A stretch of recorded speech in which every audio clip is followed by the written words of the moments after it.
বৃষ্টি সমানেই হয়ে চলেছে। কালকের থেকে শুরু হয়েছে। আমার গাছের কি অবস্থা, বৃষ্টি পড়ে গাছটি একদম নুয়ে গেছে। এভাবে বৃষ্টি হয়েই চলেছে, কালকের থেকে শুরু হয়েছে। আগামীকাল পর্যন্ত হয়তো থাকবে, জানি না। বৃষ্টির দিনে কি করব, কারা কি করছে, আমরা তো ঘরেই রয়েছি। মাছ ভাজা বসে গেছে, মাছের ঝোল হবে। পেঁপে দিয়ে ডাল হয়েছে, অল্প করা হয়েছে যেহেতু মাছবেলায়। রাত্রেবেলার জন্য এইটাই থাকবে, খিচুড়ি, লাবড়া, পাঁপড় ভাজা।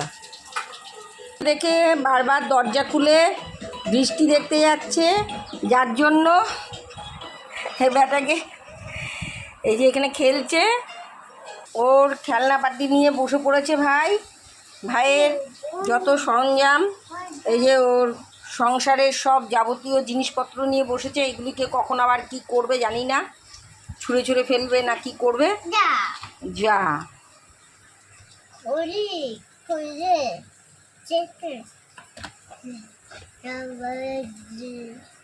কি বলছো তুমি, কি বলছো? না না, ও না না, ওই যে ফাঁকে ঢুকিয়ে দেয় সব জিনিস, সেগুলোকে আবার টেনে টেনে বের করে। একবার করে ঢোকায় আর বের করে, বের করতে পারছে না। দাঁড়া আমি বের করে দিই। বের করেছো না না? হ্যাঁ, ওই যে ফেলে দিল। ওর কাজই এই। আমার সোনা ভাই, এটা আমার একটাই মাত্র নানা। বাতাবি লেবু মাখা কে কে খাও একটু জানিও। বাতাবি লেবুটাকে এভাবে ছাড়িয়ে নিয়ে তারপরে কিছুটা চিনি এবং লঙ্কা কুচি দিয়ে দেবে, দিয়ে সামান্য লবণ, পরিমাণ মতো লবণ দিয়ে দেবে, দিয়ে মেখে খেয়ে দেখো, দারুণ লাগে। অনেকেই খায় হয়তো এই জিনিসটা, তা আমার তো খুব ফেভারিট, খুব ভালো লাগে খেতে। তো এরম করে মেখে খাই, দারুণ লাগে খেতে।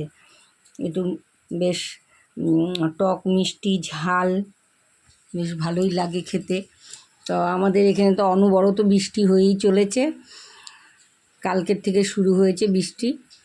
তাই বৃষ্টির দিনে ঘরের মধ্যে এইভাবে বাতাবি লেবু মাখা খেতেও বেশ ভালো লাগছে। বাতাবি লেবু মেখে আমরা এইভাবে খাচ্ছি।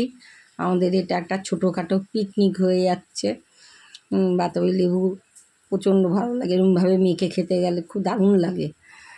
খেয়ে দেখি একটু কেমন লাগে, তারপর তোমাদেরকে বলছি। বেশ ভালোই, টক মিষ্টি ঝাল, দারুণ লাগছে খেতে। বাহ, খুব ভালো লাগছে। তোমরা একদিন ট্রাই করে দেখতে পারো।